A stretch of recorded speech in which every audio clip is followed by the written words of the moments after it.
ये हम लोगों का इमिशन स्पेक्ट्रम है, इमिशन स्पेक्ट्रम ऑफ हाइड्रोजन, जिसमें हम लोगों को जो है इमिशन स्पेक्ट्रम में कैसे ऑब्टेन्ड होता है। हाइड्रोजन को ले लिया गया डिस्चार्ज ट्यूब में,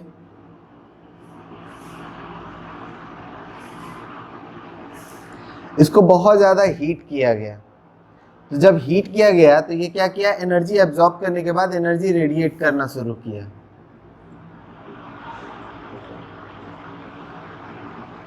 एनर्जी जो ये रेडिएट कर रहा था उसको एक पतले से स्लिट से पास कराया गया।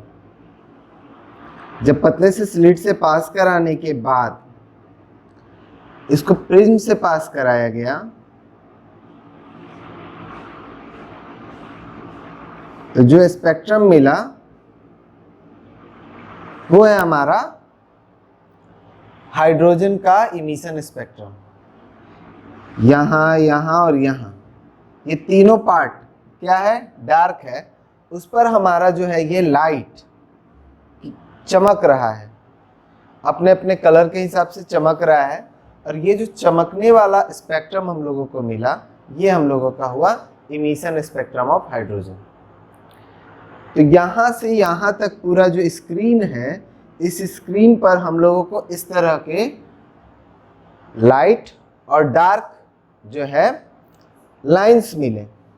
ये जो लाइट और डार्क लाइंस हैं, इसका एक अलग यूनिक कॉम्बिनेशन था हाइड्रोजन के लिए, और जो ये कॉम्बिनेशन हम लोग स्टडी किए वही कहलाया हाइड्रोजन स्पेक्ट्रम। इसमें हमारा जो है सिर्फ ये पार्ट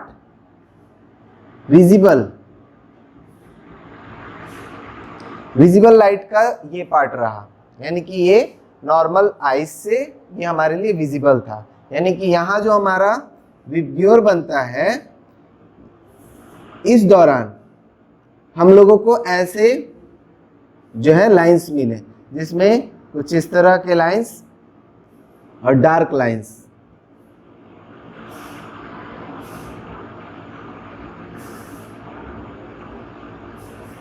ये वाला पार्ट जो है हमारा विजिबल लाइट का, जो ये पार्ट है वो यहां पर ऐसे दिखा। अब इसके इधर वाला ये जो पार्ट है वो हम लोगों को वायलेट लाइट के नीचे मिला। ये पार्ट, ये हमारा जो है अल्ट्रा वायलेट लाइट है, अल्ट्रा वायलेट। यहां पर हम लोगों को ये मिला लाइक दिस।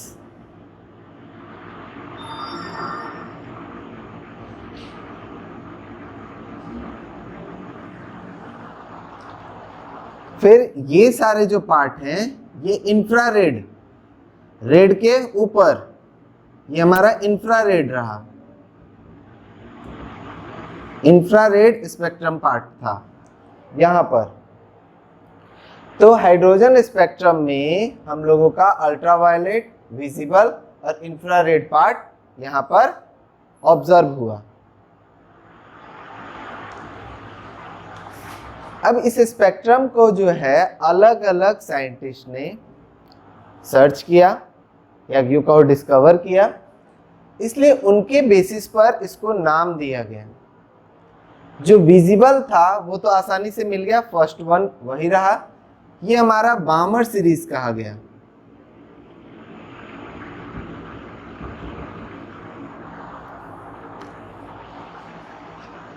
ये पार्ट हमारा बामर सीरीज के नाम से जाना गया। जो अल्ट्रावायलेट पार्ट था उसको हम लोग लाइमन बोले, लाइमन सीरीज नाम दिया गया।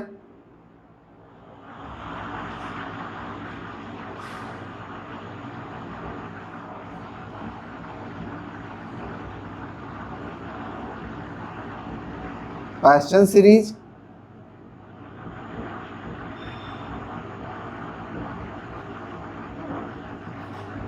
ब्रैकेट सीरीज,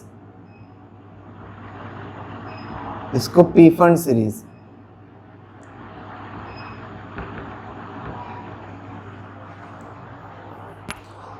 तो हाइड्रोजन स्पेक्ट्रम में जो लाइंस हमारे ऑब्टेंड हुए इमिशन स्पेक्ट्रम या लाइन स्पेक्ट्रम, उसमें हमारा अल्ट्रावायलेट, विजिबल और इंफ्रारेड रीजन बना, जिसमें अल्ट्रावायलेट रीजन को डिस्कवर किया लाइमन ने और इसलिए उसको लाइमन सीरीज भी कहते हैं।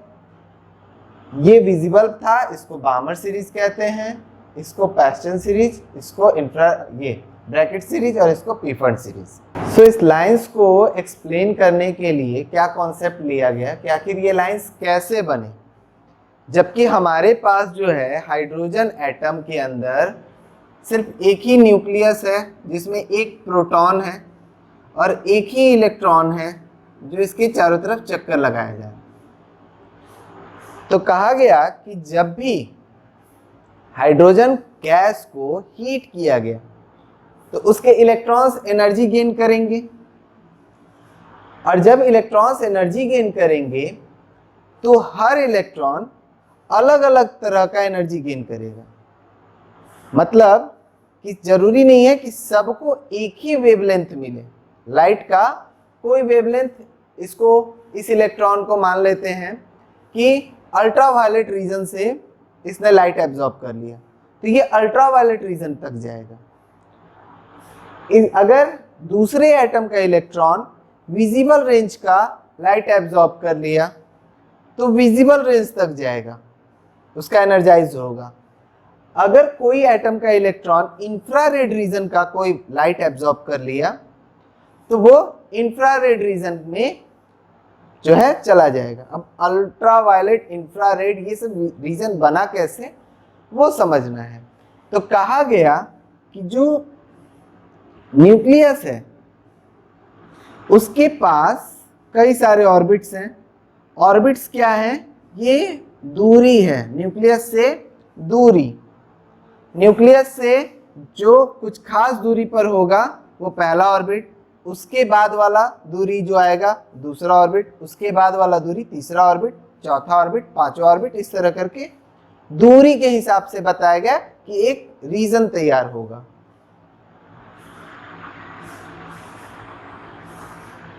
जैसे यहां पर हम 3 ऑर्बिट बनाए, एक और ऑर्बिट 4 ऑर्बिट बना ले रहे हैं, 5 ऑर्बिट बना ले रहे हैं।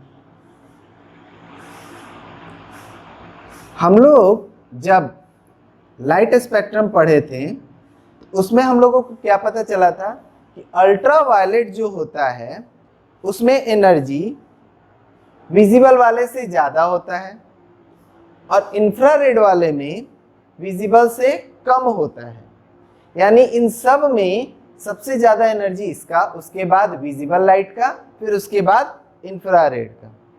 और विजिबल लाइट में भी हमारा क्या है? विबग्योर का फॉर्म आता है जो हमारा 400 nm से 800 nm का वेवलेंथ रीजन शो करता है।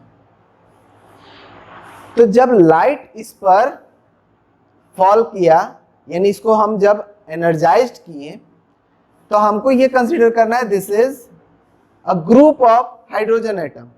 This diagram representing a group of hydrogen atom. Her hydrogen में सिर्फ एक ही इलेक्ट्रॉन है, पर एटम तो ढेर सारे हैं। अब हर एटम का अलग अलग स्ट्रक्चर हम नहीं बना सकते, इसलिए हम सिर्फ एक ही स्ट्रक्चर बना रहे हैं और ढेर सारे एटम्स के प्रॉपर्टीज को एक ही में रिप्रेजेंट कर रहे हैं। तो हमारे पास बहुत सारे ऐसे एटम्स होंगे जिनमें जो इलेक्ट्रॉन है वो लाइट का अल्ट्रावायलेट रीजन को एब्जॉर्ब किया होगा, और एब्जॉर्ब होकर जो है क्या होगा, वो दूर चक्कर लगाना शुरू करेगा, क्वांटाइज्ड हो गया। तो कहा गया कि जब हमारा इलेक्ट्रॉन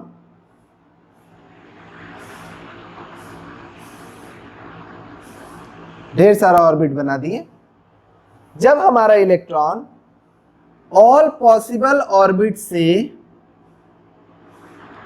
फर्स्ट ऑर्बिट में आएगा तो हमारा क्या होगा, सबसे ज्यादा एनर्जी वो रेडिएट करेगा।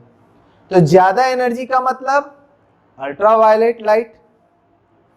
जब वो एनर्जी, ब्लैक बॉडी रेडिएशन में हम लोग क्या पढ़े थे कि जो एनर्जी जो है एब्जॉर्ब करेगा वो रेडिएट भी करेगा, जो एब्जॉर्ब करेगा वो रेडिएट भी करेगा।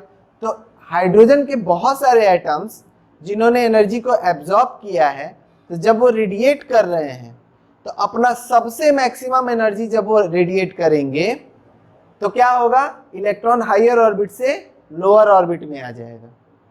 और जब कभी भी ऐसा होगा तो उस दौरान अल्ट्रावायलेट रीजन तैयार होगा, क्योंकि इसमें एनर्जी ज्यादा है। ये हमको इमिशन स्पेक्ट्रम है और ये तभी ऑब्जर्व होगा जब एनर्जी रेडिएट करेगा। एनर्जी कब रेडिएट करेगा, जब इलेक्ट्रॉन हायर ऑर्बिट से लोअर ऑर्बिट में आएगा। जब इलेक्ट्रॉन हायर से लोअर में आएगा एनर्जी रेडिएट करेगा, and this type of radiation is known as Lyman series. और ये वाला हमारा सीरीज इसमें बन जाएगा। लाइमन सीरीज हमारा तब बनता है when electrons from all possible orbits fall to first orbit। सारे जितने भी इलेक्ट्रॉन्स हैं, जितने भी पॉसिबल ऑर्बिट्स हैं, उनसे नीचे आकर हर ऑर्बिट को वो जब चेंज करेगा तो क्या होगा, वो फर्स्ट ऑर्बिट में जब आएगा तो क्या होगा, उसका एनर्जी लॉस करेगा। एनर्जी जब लॉस करेगा तो हमारा जो ये सीरीज बना वो लाइमन सीरीज कहा जाएगा, और उस दौरान ऐसा पैटर्न विजिबल होगा। And this is emission part. बता चुके हैं कि ये इमिशन पार्ट है, इमिशन स्पेक्ट्रम है, तो ये मेरा विजिबल है, दिख रहा है, चमक रहा है। तो लाइमन सीरीज जो हमारा बनेगा कब बनेगा, जब इलेक्ट्रॉन सारे ऑर्बिट से फॉल करके फर्स्ट ऑर्बिट में आएंगे। क्लियर?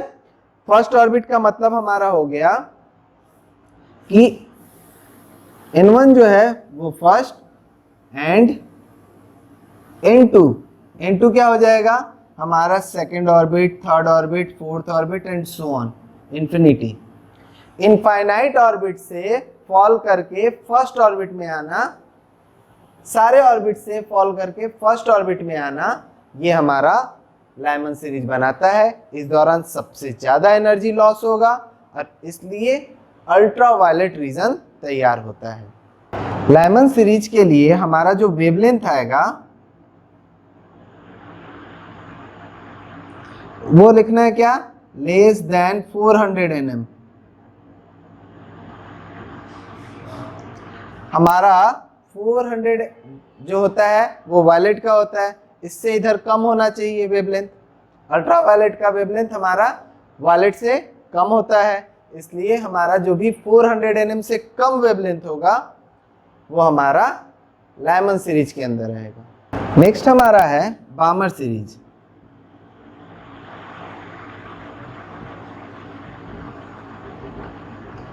इसमें क्या होगा, when electrons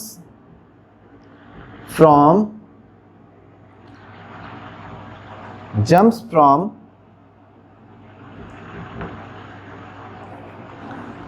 all possible orbit to second orbit।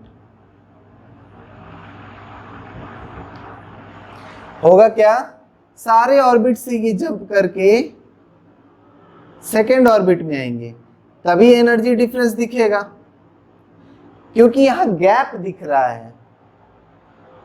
यहां कंटिन्यूअस स्पेक्ट्रम बनता तो हम मान लेते कि इलेक्ट्रॉन यहां भी है, यहां भी है, यहां भी है, यहां भी है, यहां भी है, हर जगह इलेक्ट्रॉन है, अगर कंटिन्यूअस स्पेक्ट्रम बनता। लेकिन स्पेक्ट्रम जो हमारा बन रहा है वो कंटिन्यूअस नहीं है। इट मीन्स इलेक्ट्रॉन यहां है तो बीच में नहीं है, ये गायब है, बीच में नहीं है, इसलिए यहां पर हमको कोई भी स्पेक्ट्रम का पार्ट नहीं मिला। यहां पे डार्क रीजन तैयार हुआ। अगर यहां पर भी पूरा कंटिन्यूअस स्पेक्ट्रम मिलता है, जैसा हमारा व्हाइट लाइट का कंटिन्यूअस स्पेक्ट्रम होता है, तब हम ये मान लेते हैं कि न्यूक्लियस से लेकर हर ऑर्बिट तक इलेक्ट्रॉन्स अवेलेबल है, लेकिन ऐसा ऑब्जर्व नहीं हुआ। इसका मतलब इलेक्ट्रॉन यहाँ है तो यहाँ है तो यहाँ है, कुछ कुछ दूरी पर है, हर जगह अवेलेबल नहीं है। तो जब इलेक्ट्रॉन हर ऑर्बिट से जंप करके सेकेंड ऑर्बिट में आएगा तो जो सीरीज तैयार होता है वो कहा जाता है बामर series, and this is visible region. ये हमारा विजिबल रीजन आता है। इसके लिए N1 जो है सेकेंड एंड N2 जो होगा वो 3, 4, 5 इंफिनिटी। वेवलेंथ हमारा होगा 400 nm टू 800 nm। हमारा विजिबल रीजन है, इट इज विजिबल रीजन।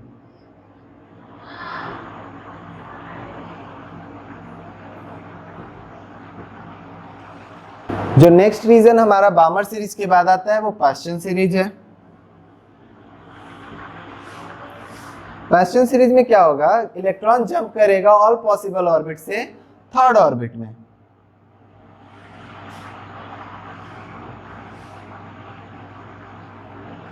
तो हमारा N1 हो जाएगा 3 एंड N2 3 के बाद से सारे ऑर्बिट्स 3, 4, 5, 6 से लेकर इंफिनिटी तक।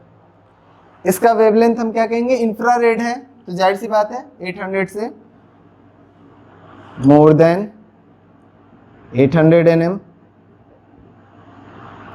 It is infrared.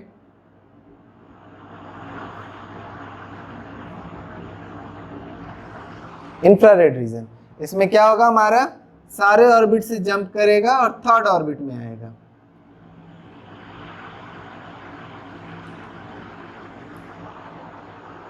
In the same manner हमारा ब्रैकेट सीरीज और पी फंड सीरीज भी तैयार होगा। ब्रैकेट सीरीज में क्या है,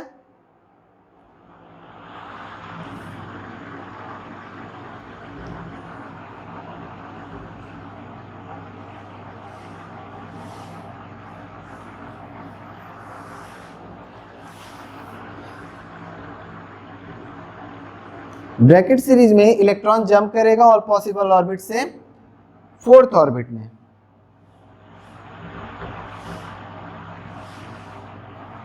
तो हमारा N1 हो जाएगा 4 और N2 हो जाएगा 5 से 5, 6, 7 and so on. Wavelength more than 800 nm and infrared reason.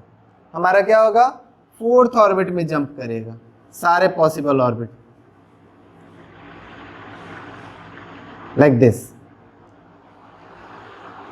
तो ब्रैकेट सीरीज में हमारा जब इलेक्ट्रॉन सारे ऑर्बिट से फोर्थ ऑर्बिट में आएगा तब बनता है।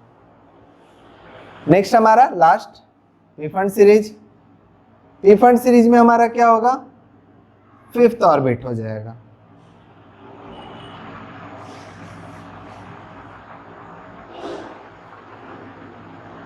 काफी है। सो हमारा पी फंड सीरीज में इलेक्ट्रॉन कहां से कहां आएगा, तो हमारा सारा ऑर्बिट से, यानी कि पहला, दूसरा, तीसरा, चौथा, अब आ गया पांचवा ऑर्बिट में। तो पांचवा ऑर्बिट में हमारा जंप करेगा, तो jump to fifth orbit,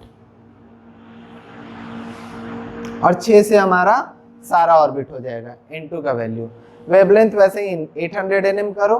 her series का वेवलेंथ का ऑर्डर है, बट राइट नाउ ये हमारे लिए ज़्यादा सिग्निफिकेंट नहीं है, इतना ज़्यादा डिटेल सिग्निफिकेंट नहीं है। It is infrared region, that's enough. More than 800 nm याद रखना है, दैट्स एनफ। तो पी फंड सीरीज हमारा तब बनता है जब सारे इलेक्ट्रॉन्स जो हैं हायर ऑर्बिट से जंप करके फिफ्थ में आए। So this is our emission spectrum of hydrogen. Hydrogen का इमिशन स्पेक्ट्रम है। हाइड्रोजन स्पेक्ट्रम में, जिसमें हम लोगों ने हाइड्रोजन स्पेक्ट्रम में देखा कि डिफरेंट सीरीज होते हैं, तो उसके बाद आता है कॉन्सेप्ट कि हाइड्रोजन स्पेक्ट्रम और स्पेक्ट्रल लाइंस उसको कैसे कैलकुलेट करेंगे वो सारा। तो यहाँ पर मैंने एक एनर्जी लेवल बनाया है जिसमें n is equal to infinity वहाँ लिखा है मैंने 0। इसका मतलब होता है कि जब इलेक्ट्रॉन इन्फिनिटी पे होता है, this is our nucleus, nucleus के इफेक्ट से बाहर कहीं इलेक्ट्रॉन है, this is called infinity, infinity पर है, तो इस इलेक्ट्रॉन पे क्या हो रहा है, किसी भी तरह का कोई भी वर्क नहीं हो रहा है, कोई भी फोर्स ऑफ अट्रैक्शन काम नहीं कर रहा है, किसी भी तरह का जो है कोई फोर्स रिपल्सन नहीं है, यानी कि इस पर इसका कोई इम्पैक्ट नहीं है, तो इस इलेक्ट्रॉन का एनर्जी कहा जाएगा 0, क्योंकि ये इलेक्ट्रॉन ना कहीं जा सकता है ना कहीं आएगा, किसी तरह का कोई चेंज शो नहीं करेगा, इसलिए इसका एनर्जी हम लोग बोलेंगे 0। तो वही मैंने लिखा है हमारा n is equal to infinity is equal to 0 joule या 0 एनर्जी। जब हमारा इनफाइनाइट ऑर्बिट में होता है तो हमारा 0 एनर्जी होता है। अब उसके बाद ये कुछ ऑर्बिट्स हैं, जैसे जैसे वो न्यूक्लियस की तरफ आएगा एनर्जी लॉस करेगा, ये इसके तरफ आएगा और अपना एनर्जी लॉस करते करते करते करते सबसे नज़दीक आते चला जाएगा। आगे के हम लोग जब बोर एटॉमिक मॉडल पढ़ेंगे तो उसमें हमारा आएगा कॉन्सेप्ट कि एनर्जी जो होता है उन्होंने En दिया है, वो निगेटिव लिखा है वैल्यू, En का वैल्यू निगेटिव दिया है। क्या फॉर्मूला है हम लोग बोर एटॉमिक मॉडल में पढ़ेंगे। तो निगेटिव दिया है, वो बात भी हमारा इसी जो है स्पेक्ट्रम से उन्होंने क्लियर किया कि हमारा जो है एनर्जी निगेटिव होगा। अब जाहिर सी बात है, जिसके पास हमारा कोई एनर्जी ही नहीं है वो क्या हो रहा है, एनर्जी लॉस कर रहा है, लॉस करके वो हमारे डिफरेंट ऑर्बिट्स में आ रहा है, तो इसलिए उसका एनर्जी निगेटिव होगा। तो ये हमारा हो गया न्यूक्लियस। हम लोग एटम्स ऐसे बनाते हैं, first orbit, second orbit, third orbit, so on, this is, हम इसी को ऐसे ऐसे सीधा सीधा लाइन करके लिख दिए हैं ताकि हमारा समझने में आसानी हो जाए। तो समझना क्या है, ये मेरा कि पहला ऑर्बिट, ये दूसरा ऑर्बिट, ये तीसरा ऑर्बिट, ये चौथा ऑर्बिट, सो ऑन, इस तरह करके ये इनफाइनाइट ऑर्बिट। तो सर्कुलर नहीं बना के हम ऐसे भी रिप्रेजेंट कर सकते हैं। तो इसमें हम लोगों को दो बात ध्यान रखना है। पहला कि हमारा जो है इनफाइनाइट ऑर्बिट में जो एनर्जी होगा वो कितना होगा, 0 होगा, ठीक है। और दूसरा, ये जो हमारा स्ट्रेट लाइन है वो हमारे सर्कुलर ऑर्बिट को रिप्रेजेंट कर रहा है। न्यूक्लियस जो है प्लस साइन से जो दिए वो न्यूक्लियस रिप्रेजेंट कर रहा है। हमारा सर्कुलर डायग्राम को हम थोड़ा स्ट्रेट वाइज लिख दिए ताकि समझना आसान हो जाए, ठीक है। तो हाइड्रोजन स्पेक्ट्रम में हमारा लेमन सीरीज बना, बामर सीरीज बना, पास्चन ब्रैकेट, पी फंड, ये सब सारे कई सारे सीरीज बने, जिस दौरान क्या हुआ था कि इलेक्ट्रॉन जो है वो एनर्जी लॉस कर रहा था और लॉस करके डिफरेंट ऑर्बिट्स में आ रहा था। तो जब सारे ऑर्बिट से इलेक्ट्रॉन फर्स्ट ऑर्बिट में आएगा, ठीक है, तो हम कहेंगे उस सीरीज को लाइमन सीरीज।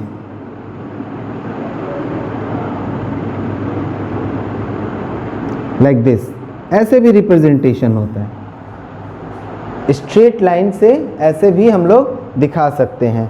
तो इसको हम लोग बोलेंगे लाइमन सीरीज, जिसमें हमारा क्या हुआ,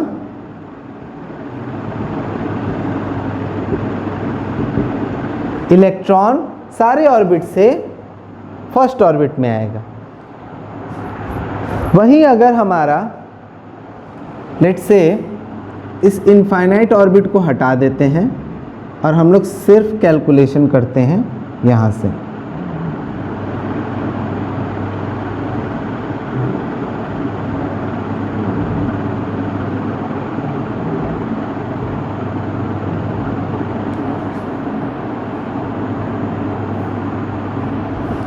ये हमारा हो गया n is equal to 6।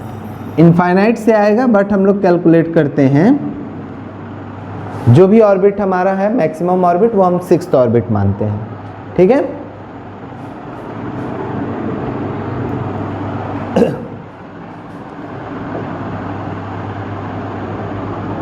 let sixth orbit is the last orbit. Sixth orbit जो है वो लास्ट ऑर्बिट है। तो लाइमन सीरीज हमारा कैसे कैसे बना, सिक्स्थ से 1, फिफ्थ से 1, फोर्थ से 1, थर्ड से 1, सेकंड से 1, यानी कि टोटल लाइमन सीरीज में हमारा कितना बना, तो 1 2 3 4 5 स्पेक्ट्रल लाइंस।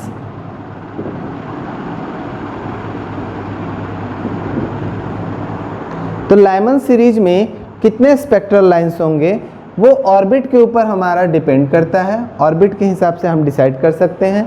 तो अगर सिक्स्थ ऑर्बिट है तो हमारा 5 बना, अगर फिफ्थ ऑर्बिट होता तो 4 बनता, सेवेंथ ऑर्बिट होता तो 6 बनता। अगर एन ऑर्बिट ले लें इन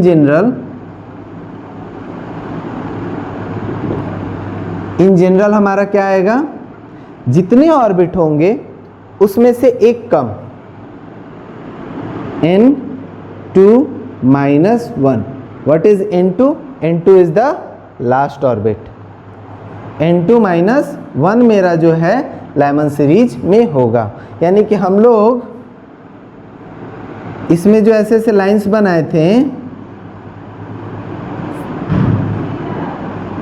लेट से यहाँ पे मैंने कितना बनाया, 2 4 6 लाइंस बनाया।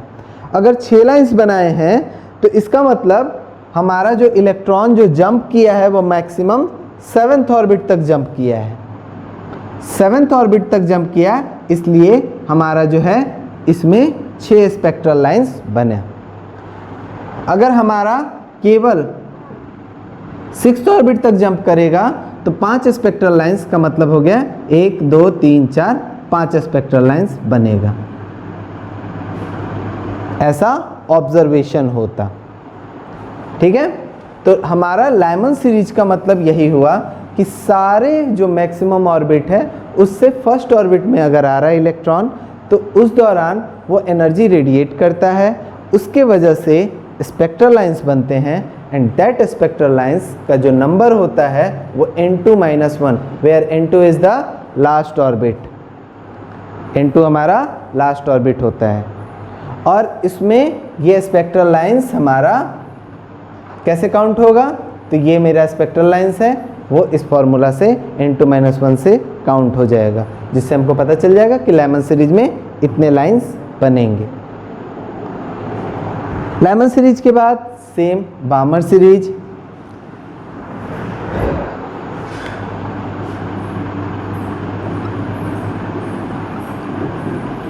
बामर सीरीज में हमारा क्या होगा, तो सारे ऑर्बिट से, यानी कि 6th ऑर्बिट तक हमारा लास्ट ऑर्बिट है, उससे हमारा इलेक्ट्रॉन कहाँ आएगा, 2nd ऑर्बिट में।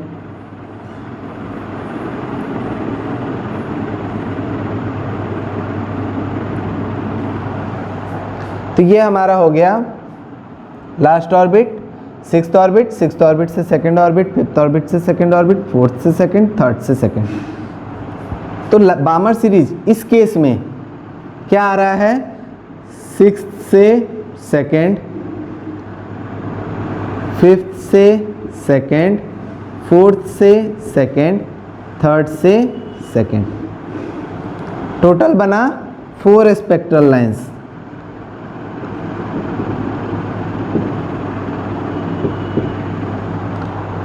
Four spectral lines. तो इन जनरल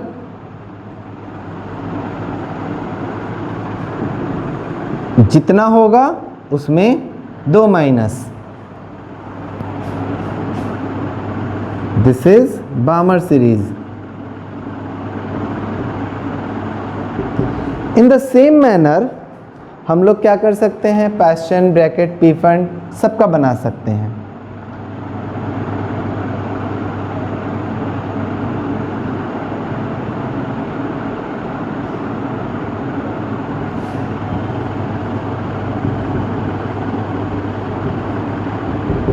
Passion series,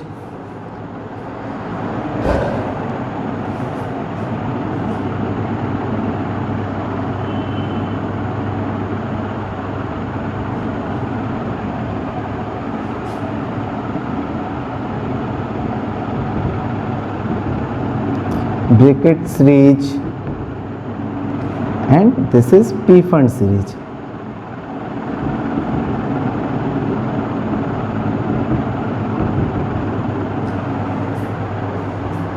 तो हमारा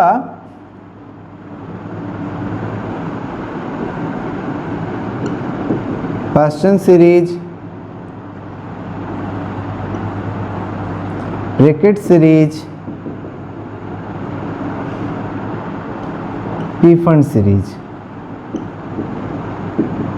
क्या हो जाएगा, n2 -3 n2 -4 n2 -5। इस तरह करके हमारा नंबर ऑफ स्पेक्ट्रल लाइंस निकल जाएगा।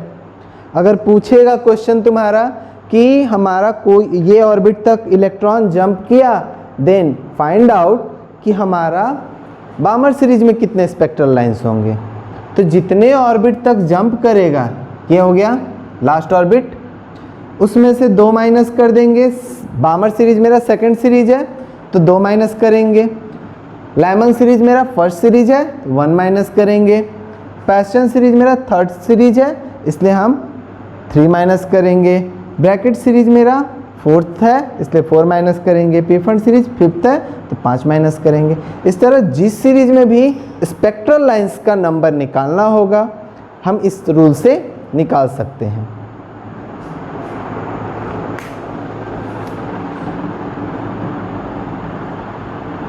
Total number of spectral lines,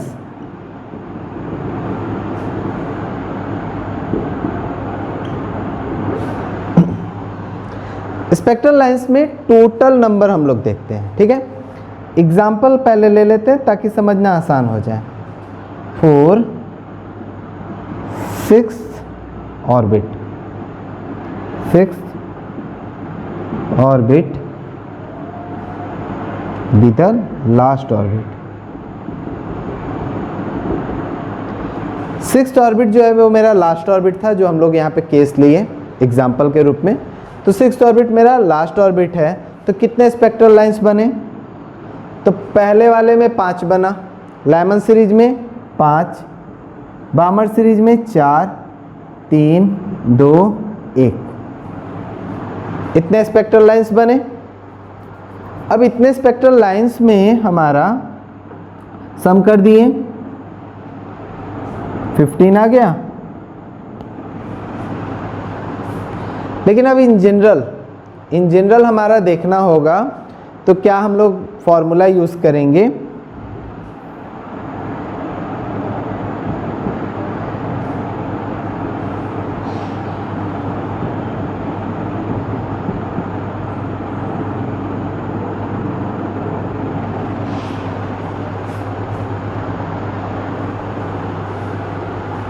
n2 minus n1 bracket में n2 माइनस n1 प्लस 1/2, हमें ये फॉर्मूला यूज़ करना है, हमारा सॉल्व हो जाएगा। अब इसमें n2 क्या है,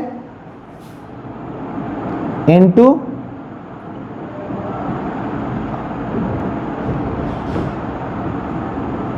अपर orbit, n1 lower orbit. Note down करो, फिर एक एग्जांपल हम लोग देख लेंगे, हमारा सॉल्व हो जाएगा। इस केस में अगर हम लोग देखें, फॉर्मूला से हम लोग कंपेयर करते हैं कि फॉर्मूला से हम कैलकुलेट कैसे करेंगे। तो मेरा n2 क्या बोले, अपर ऑर्बिट, जिस ऑर्बिट से इलेक्ट्रॉन्स जंप करना शुरू कर रहे हैं, and n1 is the lower orbit, जहाँ तक जंप करेंगे, ठीक है। अगर इस क्वेश्चन में हमारा क्या हो रहा है, 6th ऑर्बिट से हम शुरू कर रहे हैं और फर्स्ट ऑर्बिट तक ले जा रहे हैं। कोई क्वेश्चन ऐसा हो सकता है 6th ऑर्बिट से 3rd ऑर्बिट तक, 6th ऑर्बिट से 2nd ऑर्बिट तक, वहीं तक जंप करें। तो वैसे क्वेश्चंस को हम लोगों को बनाने के लिए n1 n2 का जरूरत पड़ता है। तो इस क्वेश्चन में हमारा अपर ऑर्बिट n2 मेरा 6 है, N2 कितना हो गया 6, N1 कितना हो गया फर्स्ट, क्योंकि upper orbit sixth orbit, lower orbit first orbit. अगर हमारा क्वेश्चन कह देगा कि नहीं सेकेंड ऑर्बिट तक ही बताओ, तो सेकेंड ऑर्बिट तक हम लोग यहीं तक जंप करेंगे, तो N1 हो जाएगा 2, N2 रहेगा 6, N1 हो जाएगा 2। लेकिन यहाँ क्वेश्चन में हम लोग अभी जो कंडीशन फॉलो कर रहे हैं उसमें हमारा N2 6, N1 1। तो हमारा number of spectral lines, number of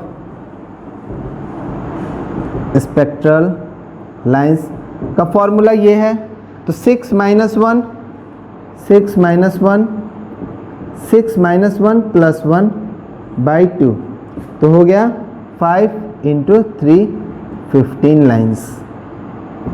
ये हो गया टोटल लाइन्स 15। तो इस तरीके से भी हम लाए तो 15 आया, इस तरीके से लाए तो भी 15 आया।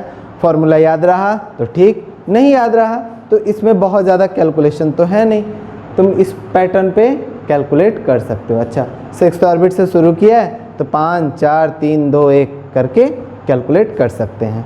तो ये तरीका भी याद रहा तो भी क्वेश्चन बन जाना चाहिए, और ये तरीका याद रहा तो भी क्वेश्चन बन जाना चाहिए। ये तरीका एक जनरल तरीका है, फॉर्मूला जनरल है, याद रहा तो ठीक, नहीं याद रहा तो भी कैसे कैलकुलेट करना है, लाइन कहाँ से कहाँ फॉल कर रहा है उसको देखते हुए हम number of spectral lines calculate कर लेंगे, जैसे हमने यहाँ पर कैलकुलेट किया। तो इस तरीके से हमारा total number of spectral lines जिस ऑर्बिट से जिस ऑर्बिट तक कहेगा हम कैलकुलेट कर सकते हैं।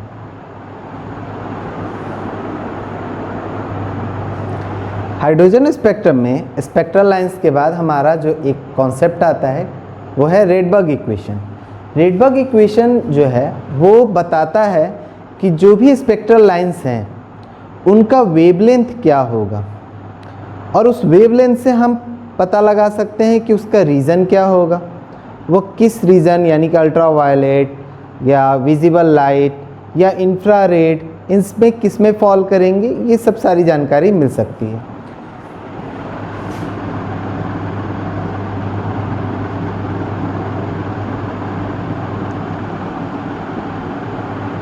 रेडबर्ग इक्वेशन, इन्होंने कहा कि जो मेरा वेव नंबर होगा, वेव नंबर हमने देखा न्यू बार, जो वेव नंबर होगा वो इक्वल होगा रेडबर्ग कांस्टेंट आर, किसी किसी बुक में आर जी भी मिलता है तो आर भी लिख सकते हैं, आर जी भी लिख सकते हैं। आर हमारा अगर आइडियल गैस का क्वेश्चन रहा तो उसमें आर गैस कांस्टेंट हो जाता है, लेकिन अगर हमारा स्ट्रक्चर ऑफ एटम पे बात हो रहा है तो आर का मतलब हमारा रेडबर्ग कांस्टेंट होगा। 1 by N1 square minus 1 by N2 square for hydrogen.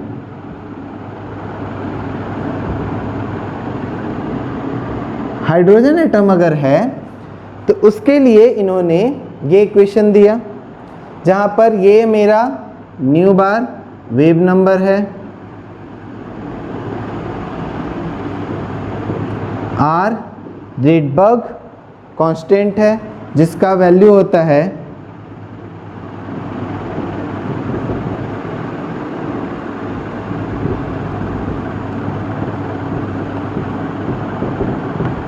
1096.77 पर cm। ये मेरा ऑर्बिट है, इसका कोई यूनिट नहीं, ये ऑर्बिट है, इसका कोई यूनिट नहीं, इसका यूनिट इससे मैच करेगा, सेम होना चाहिए। तो जो हमारा वेव नंबर होता है उसका पर मीटर जो होता है या पर cm, तो यहाँ पे मेरा पर cm होगा, यूनिट का वैल्यू जो है इसके हिसाब से पर cm आएगा। जो N2 है वो अपर ऑर्बिट है, N1 लोअर ऑर्बिट। अगर मेरा अपर ऑर्बिट इनफाइनाइट है, सबसे मतलब दूर जा चुका है, तो जब हमारा अपर ऑर्बिट इनफाइनाइट होगा,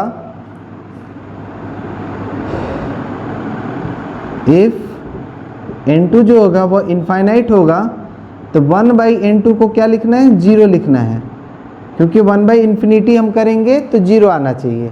1/0 इन्फिनिटी होता है, 1 जो है इन्फिनिटी 0 लिखेंगे। तो अगर किसी क्वेश्चन में हमारा इनफाइनाइट ऑर्बिट का कॉन्सेप्ट दे दे तो हमें क्या करना है, 1/इनफाइनाइट इज इक्वल टू 0।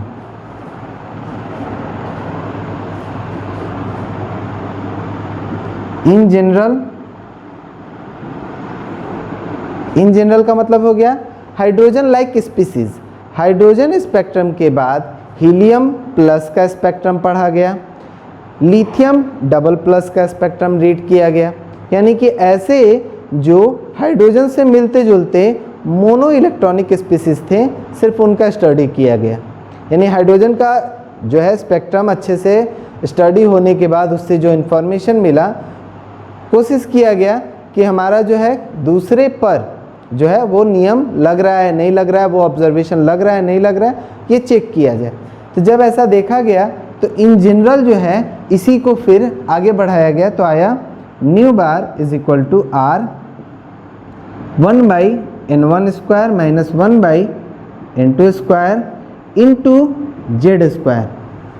उसमें z² ऐड किया गया। z² क्या है यहाँ पर, यहाँ पर z हमारा एटॉमिक नंबर है।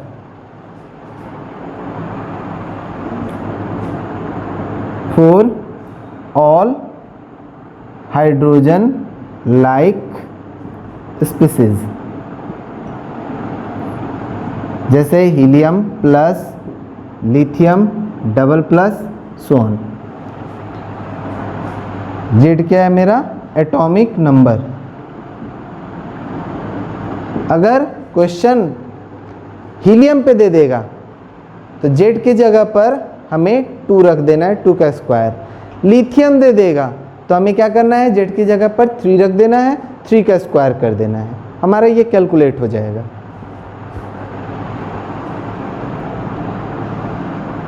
Thus we can say wave number जो होता है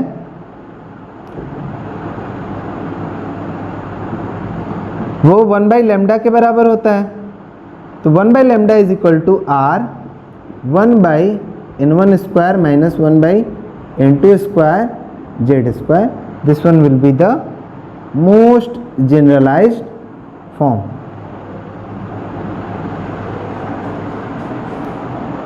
This is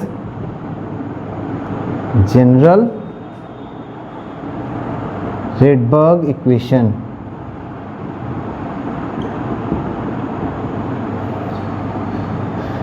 To calculate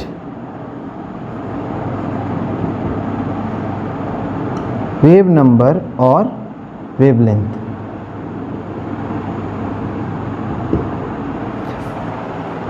यहाँ वेवलेंथ हम कैलकुलेट इससे कर सकते हैं। अब इसमें ध्यान क्या रखना है कि ये फॉर्मूला जब भी लगाएंगे तो वेवलेंथ जो आएगा उसका यूनिट cm होगा, क्योंकि मेरा इसका जो वैल्यू पुट करेंगे वो पर cm पुट करेंगे। तो ये ध्यान रखना, the unit of lambda will be cm, क्योंकि रेडबर्ग कांस्टेंट का जो वैल्यू है वो पर cm है। तो दिमाग में मत बैठा लेना कि स्टैंडर्ड इक्वेशन है तो वेवलेंथ का जो यूनिट होगा वो मीटर में होगा, ऐसा नहीं करना है, क्योंकि हमारा जो रेडबर्ग कांस्टेंट का वैल्यू है वो पर cm में हम रख रहे हैं, इसलिए जो वेवलेंथ आएगा वो हमारा cm में आएगा।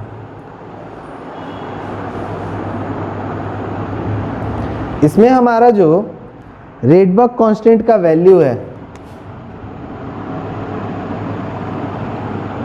ये भी अपने आप में एक क्वेश्चन है, सीधा सीधा दे देता है which of the following is the value of Rydberg constant. कई सारे कंपटीशन में यह आया हुआ है, ये सीधा सीधा एक अपने आप में क्वेश्चन है। What is the unit of Rydberg constant, तो यूनिट भी हमारा क्वेश्चन बन जाता है।